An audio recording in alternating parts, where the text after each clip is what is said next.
She had walked beyond the reach of mile markers, 3 days across alkali flats where even sage refused to grow. Bare feet split and wept, leaving small red moons on white dust. Every breath scraped, every heartbeat drummed sun-hot echoes inside her skull. She no longer counted steps, only shadows, her own shrinking, the vulture's lengthening. The road climbed a shallow rise, and on the far side, heat shimmer wavered into form. A rider, slow, alone, hat brim wide enough to bottle the sun. She kept moving, shoulders set, ready for the questions she'd learned to deflect with silence. But when horse and woman met in the middle of the empty road, no words came. He dismounted in one fluid shape, leather creaking like a door half remembered. Dust swirled at his boots.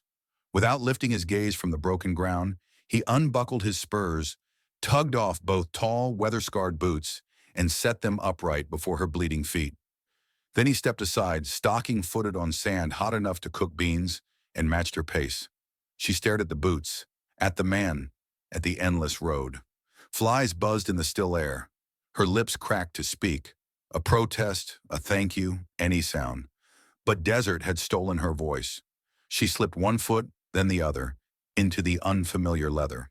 They swallowed her ankles, smelled of cedar oil and June rain. She cinched them with trembling hands, then stood an inch taller, pain muffled. They walked east. His horse trailed them, reins draped loose.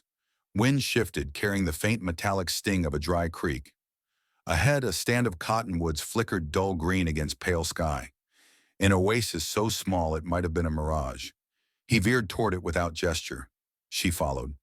Beneath the trees, trickle water pooled in a stone hollow. He knelt, filled his hat, and held it out. She drank in slow, shaking swallows. Coolness spilled down her chin, threading dust into mud. He filled the hat again, poured it over her shoulders, washing sunburn sting. Still no words. Only the creek's faint sigh and two heartbeats recalibrating. She crouched to wet her hands. Blisters throbbed under borrowed leather.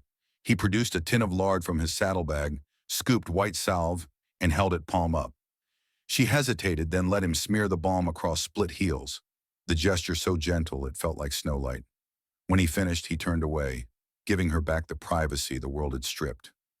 Dusk bled across the plain, smearing bruised purple beneath thin cirrus. They built no fire, only red embers banked in a shallow pit. He sliced dried meat, left it on a tin plate between them, and wrapped himself in a bedroll. She chewed jerky bits until her jaw ached, then lay on cool sand, staring at stars glitching into existence. Somewhere coyotes tuned thin violins. She woke before dawn to find him saddling the horse. Still silent. He offered a canteen. She drank. When he swung into the saddle, she assumed this was farewell. Instead, he extended a calloused hand. After a heartbeat, she clasped it and let him pull her astride. Horse breath puffed ghosts in the gray light. They rode until sun rimmed the earth, then walked to spare the animal. Day after day, riding, walking, sharing water, trading the hat to shield each other in turns. She never asked his name. He never asked hers. He spoke only to the horse, low murmurs foreign to wind. On the fourth evening, a shack appeared, a telegraph stop abandoned since the line shifted north. He pushed the door with his shoulder. Hinges groaned like old secrets. Inside lay a cot and a rusted stove. He cleared dust, motioned for her to rest, then knelt to light tinder. Flame crawled, room glowing amber. She sat on the cot, boots heavy with gratitude. Finally, as fire cracked, he spoke. "Roads easier with souls beneath you." His voice was gravel over velvet. She traced the boot leather, then met his eyes. Storm gray, steady. "Why?" she managed, throat rasping. He shrugged, removed the spare blanket, draped it across her knees. "Because silence heals faster than questions." He tipped his hat brim low and took first watch at the crooked doorway.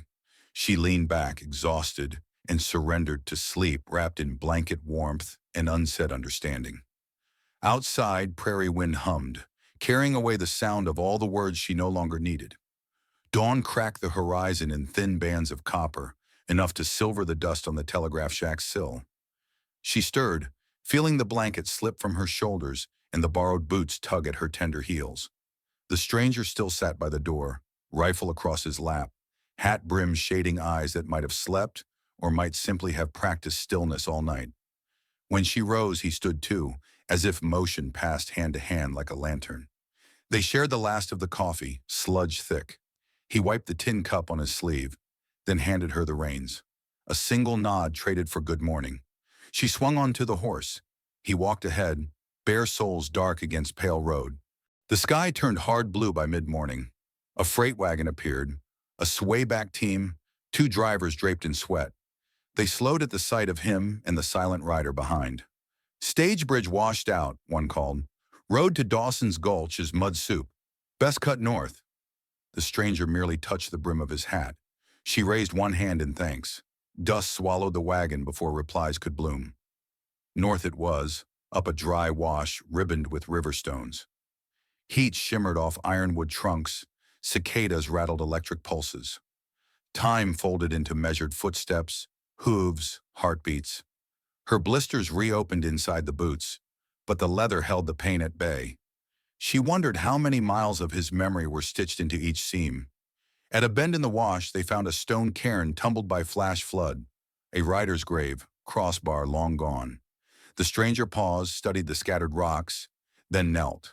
From a pocket, he produced a single brass button, dull, worn smooth, laid it atop the cairn, and whispered something the wind kept. She watched, pulses of empathy shaking loose. When he rose, dust clung to his knees like ash. They reached higher ground by dusk, mesas burning umber in the falling sun. An abandoned line cabin clung to a cliff, windows black holes. Inside, musty hay and a broken bunk.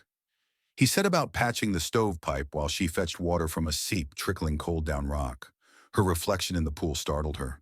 Lips still cracked, hair rope tangled, but her eyes held steadiness again, something she'd left behind 3 dawns ago. They ate cold beans from a tin, swapping the spoon between them, the silence deepening but no longer hollow. Outside, the wind shifted to the south, carrying a tang of river and the faint cry of distant stock. The stranger unfolded a weather-torn map, traced a route with his fingertip. 3 days to a settlement named Larkspur, creek water, and a doctor if her feet needed stitches.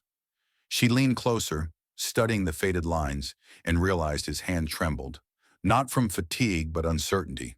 Until now, every choice had been his. She set her finger on the map just shy of Larkspur. "Let's leave the question for tomorrow," she said, voice soft but certain. "We follow the moon tonight." He looked up, storm-gray eyes meeting hers, the unspoken agreement flickering like kindling, catching spark. They stepped outside. Moonlight poured silver over the rim of the cliff, painting the desert in brightness gentle as frost. She walked a few paces, testing raw heels against cool stone. He offered no protest. Instead, he paced beside her, silent guardian of a silence she now carried willingly. At the cliff's edge, they stopped. Far below, a ribbon of water glimmered. She thought of the cottonwood pool, the scarlet ribbon, the brass button. Every small gift had weight, every silent gesture, gravity. In the hush, she found her name again, rolling it on her tongue, ready, almost to share. She whispered it to the moon first, letting the syllables ride the wind. "Mara." The stranger's shoulder brushed hers. A question. She answered by whispering again, this time for him to hear. "Mara," she said louder. He nodded once, slow and deliberate, as though engraving the sound into wood. When he finally spoke, his voice was lower than the wind. "John." One syllable, nothing more, yet it filled the dark with resonance. 2 names now threaded the night air, small anchors against the breadth of sky. They returned to the cabin, bedded down, she on the bunk's one good slat, he on the floor near the door. No guard this time. Trust kept watch. Before her eyelids closed, she murmured, "Why the brass button?" His reply drifted like ember smoke. "Belonged to someone who gave me water once." Mara felt the ache behind the words and let silence fold over them both, warm as any blanket. Outside, the moon climbed, and down in the unseen riverbed, the water kept its hushed promise of forward motion, just like 2 travelers whose road was finally learning their names. Dawn draped the mesa in a pale wash of pink when Mara woke. John was already outside, coaxing a tiny flame from mesquite twigs, bare feet planted on smooth sandstone, as though the rock were familiar ground. She eased her legs over the bunk edge, expecting needles of pain, but the blisters had sealed during the night. The boots felt lighter, bearing his miles yet shaped to hers. They broke the fast with dry tortillas from the goat wagon, softening them over the fire until steam curled from the edges. John poured the last of the grounds through a scrap of muslin. The coffee tasted like char and grit, but it bolted energy into their veins. He pointed to the riverbed below. "Water first," he said. They led the horse in switchback paths down to the glimmering thread and filled canteens while larks argued overhead. By mid-morning, they left the canyon behind. The land opened into rolling grass broken by stands of twisted juniper. A hawk traced wide spirals. Dust devils flickered along the horizon, but died before reaching the trail. They spoke little, but each pause felt chosen, not pressed. Silence as a third traveler walking in step. Just before noon, John stilled, raising a hand. Up ahead, smoke plumed, thin and black.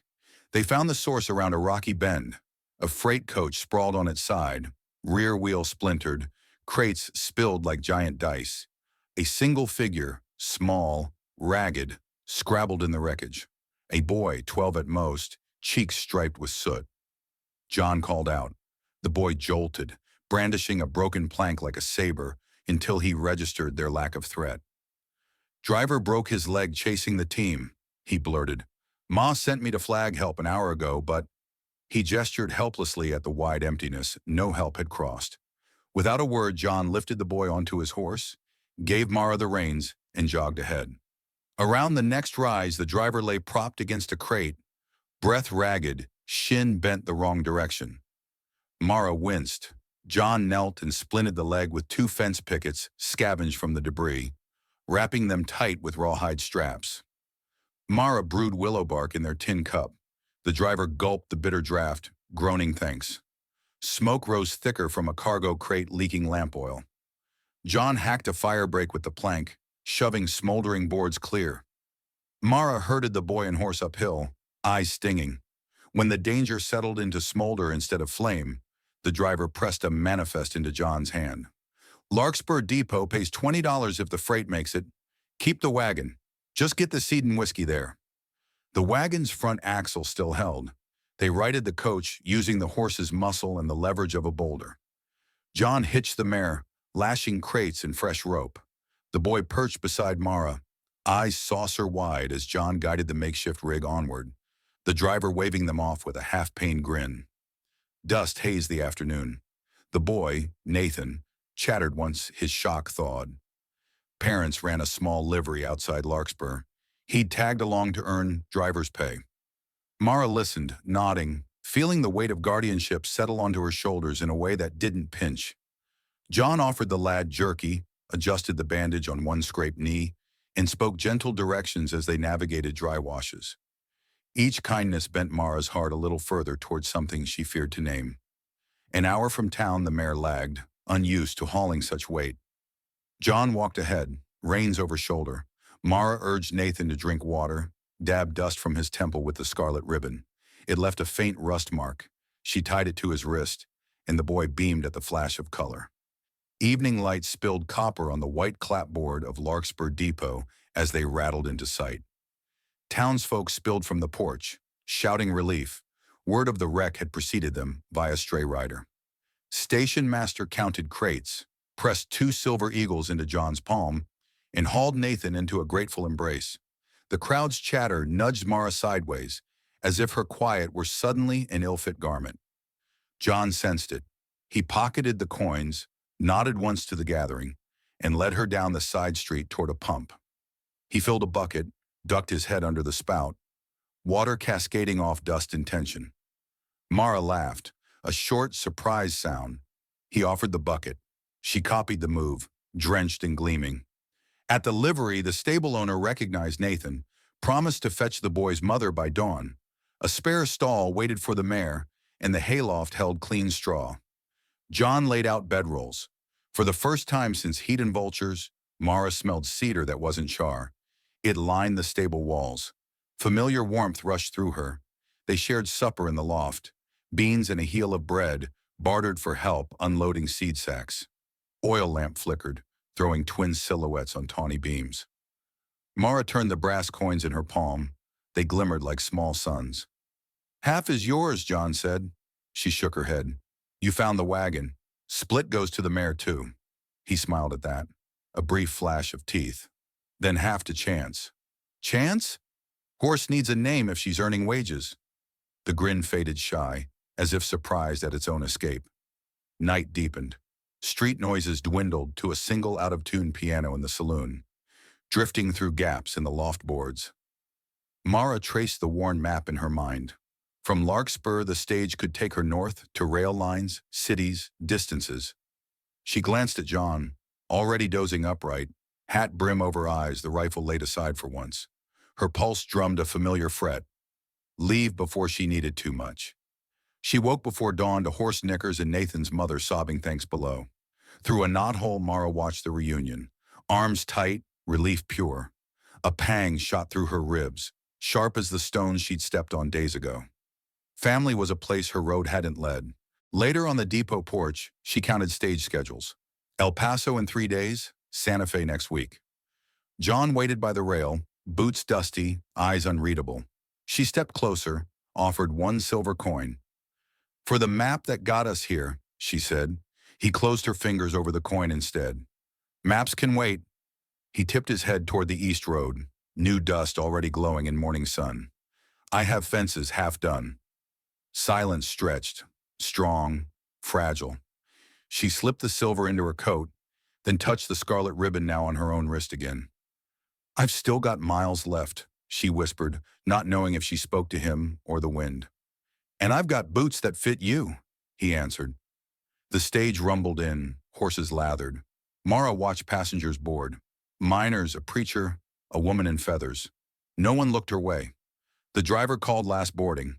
John remained silent beside her, refusal to persuade written in every quiet breath. Finally, she turned from the coach, dusting road grit off her borrowed boots. John exhaled.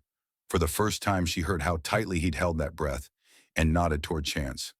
They mounted, cut east through morning light. Behind them, the stage clattered off, its dust plume curling like a question mark that no longer concerned them. At the ridge, John handed her the reins. "Your turn," he said. She guided Chance down the slope, feeling dawn wind lift her hair. Ahead lay unfinished fences, the broken relay shack, perhaps other travelers in need of borrowed silence. She glanced back.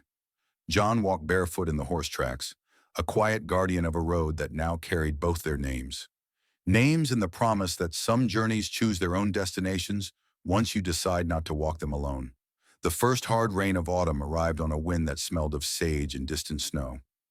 Mara woke before dawn to the hiss of it sweeping across the new fence, each drop a sharp tap on the wire like a traveler knocking in code.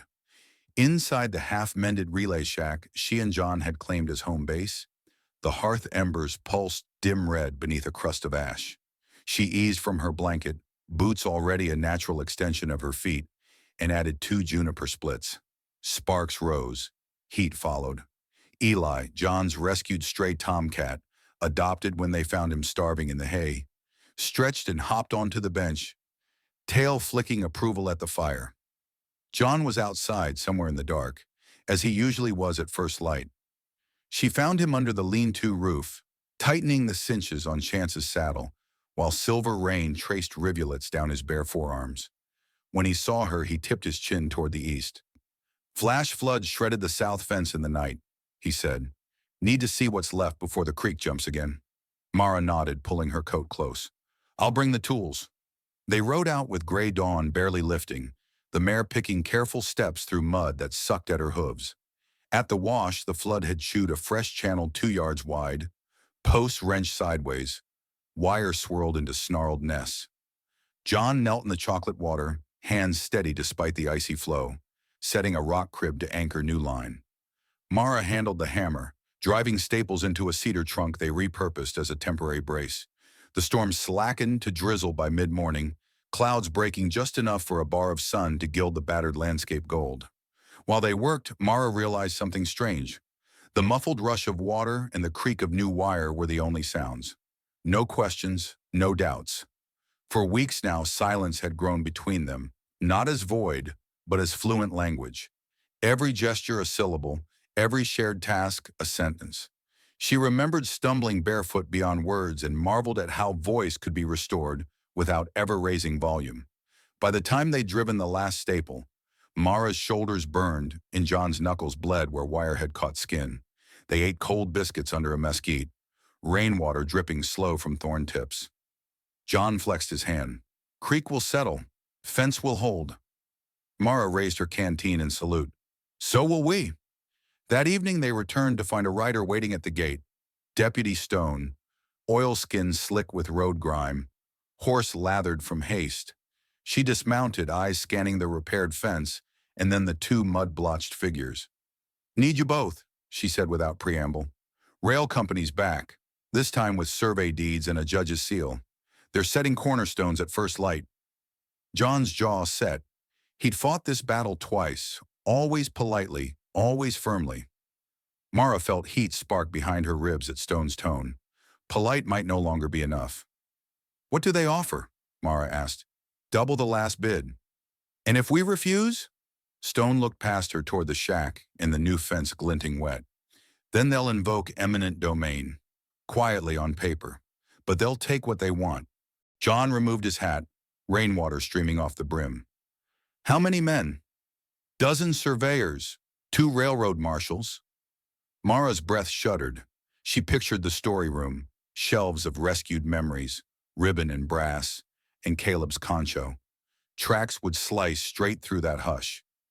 We have until dawn, Stone finished, mounting again. I'll stall them at the county line, but I can't hold law with a badge that small. A nod, then hooves drummed away into twilight. Inside, flame flickered shadows across mud-stained walls. John cleaned his knuckles in silence. Mara paced. We could sell. Start over somewhere else? She said at last, testing the thought. John wrapped linen round his hand, eyes fixed on the knot. I've walked too far barefoot to let noise claim this quiet. She stopped pacing. His words slammed open a door in her chest. Barefoot, dust-bleeding memory threading mainline into the present. Sell? That road ended at the same hurt. They spread the map on the table. Rails planned a straight shot over the south pasture, exactly where Chance grazed, and the story room stood guard. John tapped the river gorge. Narrow, rocky, unstable. Only passable crossing is right here, he said. Flood probably washed out their bridge work. Mara leaned closer, tracing the topography with one fingertip. Creek's up 12 inches, she whispered. Surveyors will have wagons. Heavy ones. A plan blossomed. Simple, lawful, unspoken cooperation with the land. They would do nothing violent, nothing illegal. They would let the creek speak. If the gorge became impassable for a day, the crew would miss the judge's clock and the deed would expire. The legal clock reset. A season's grace carved from one night of rain and one morning of muddy persuasion. They harnessed Chance, loaded the wagon with spare posts and fresh-cut brush. Under midnight starlight, they rolled to the gorge, river still roiling. John hauled brush into the shallows, wedging it beneath the one-plank bridge the company had laid. Mara drove cedar stakes downstream, weaving wire into a crude dam. Water piled, silt thickening, until the whole span sat under a shallow tide of chocolate froth. Not destroyed, just unusable. They reached home at first gray. Mara's arms quivered from strain. John's linen bandage bled through. They brewed coffee, no time for rest. Eli the tomcat prowled windowsill, ears flicking toward distant thunder of hoofs. Soon dust rose. Stone in front, 2 rail marshals behind, followed by a caravan of wagons stacked with transit theodolites and iron corner posts. At the gorge, voices barked. Wagons skidded, wheels sank axle-deep in mud. Mara watched through field glasses. Marshals dismounted, cursing, tugs and shovels futile. Noon sun climbed. Water refused to drop. Stone produced her pocket watch, tapping it with theatrical patience. At exactly 1 minute past the judge's filing hour, the lead surveyor hurled his clipboard into the mud. Paperwork lapsed. Cornerstones stayed on wagons. Afternoon found John and Mara riding down to meet the stalled convoy. John offered planks for traction. Mara handed out canteens. No gloating, just neighborly aid. The marshals, beaten by clock and current, accepted with curt nods. By dusk, the crew rolled back toward town, promised to return, maybe, but next season's negotiations would start fresh, quieter. Stone, mud-splashed and grinning, tipped her hat. Sometimes silence needs a little weather. John nodded. Much obliged. She wheeled away, dust mixing with the creek's fading roar. That night, under a sky rinsed clean, Mara untied the scarlet ribbon from her wrist and nailed it above the storyroom doorframe. Flag of quiet victory.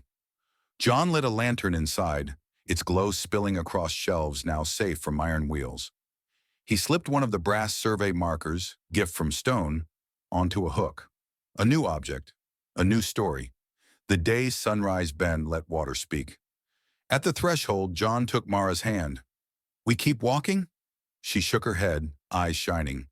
We've built a road big enough for everyone who needs shelter. Outside, the repaired fence hummed a low-wire song in the night breeze. Eli chased moths through lamplight. And on the far side of the creek, the mud settled into silence. A silence strong enough to carry miles, choose destinies, and shelter every name that reached for it. Morning light slanted through the barn's high vent, like the blade of a calm sword. Mara stood on the center aisle brushing Chance's winter coarse coat, while John stacked hay bales too deep against the north wall. The creek had settled back into a quiet ribbon, rails still miles away, and the ranch breathed a peace that felt earned, not borrowed. They'd slipped into late November work, mending harness, smoke-curing venison, sewing quilts from gunny sacking lined with scraps of Caleb's saddle leather. Each night, the storyroom gained another small artifact. A pine shaving from John's fence posts, shaped like a fiddle scroll. A strip of burlap Sam, the blacksmith's widow's boy, had painted with indigo dye into a night sky. A single glass insulator Deputy Stone left after replacing a telegraph pole on her patrol. Snow arrived on a still dawn, feathering posts and smoothing every hoofprint to silence. John woke early, shuffled barefoot to the stove, and stood there longer than usual. Mara found him warming his hands over barely glowing coals, his eyes lost somewhere far beyond the tin walls. She laid a hand on his shoulder. He blinked, shook the mood away, and murmured that Chance had colicked in the night. They carried hot bran mash to the mare, massaged her barrel until the cramps eased. By noon, the crisis passed, and yet the look stayed, thin rust at the corner of John's composure. That evening, when the chores were wound tight and the hush grew bigger than the room, Mara tugged his sleeve and led him to the story shelves. She plucked the brass button, the one he'd offered a stranger's grave, and rolled it in her palm. You remembered someone with this, she said softly. John inhaled, shoulders stiffening. Who left their boots for you, John? He sank onto the rocking chair in the corner, the lamplight making a low circle around his knees. Words came like nails pried out of old cedar. A brother named Levi, 2 years older, who'd found John barefoot along a cattle trail when they were boys, handed over his own boots without fuss, and walked beside him, till cholera swept the wagon train a week later and left John holding a pair of empty shoes. I kept the boots until they rotted away, John finished. Button was the last piece.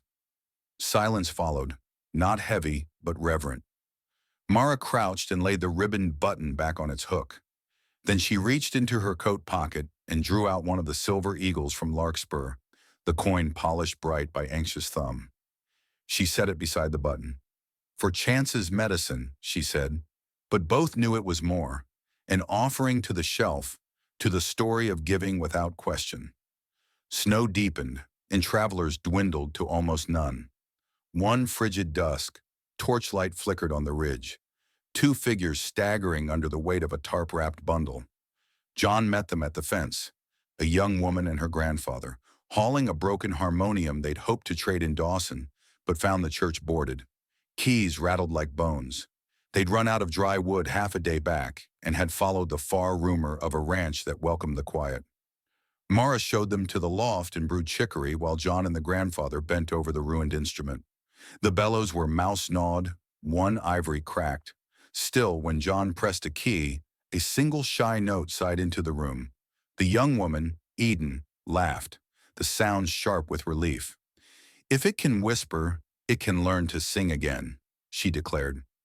The next week turned into a workshop. Caleb's stitched leather replaced the bellows. The blacksmith's widow shaped new wooden reeds. Each evening, Eden pumped slow chords while snow pattered the roof.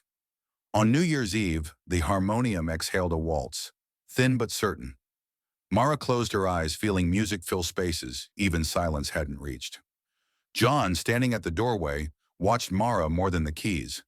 After the last chord faded, Eden declared payment in song and departed with her grandfather at first thaw, leaving the harmonium behind as a gift for the road's lullabies.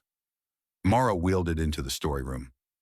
That night she played tentative scales, and the room answered with soft echoes from every object on every shelf.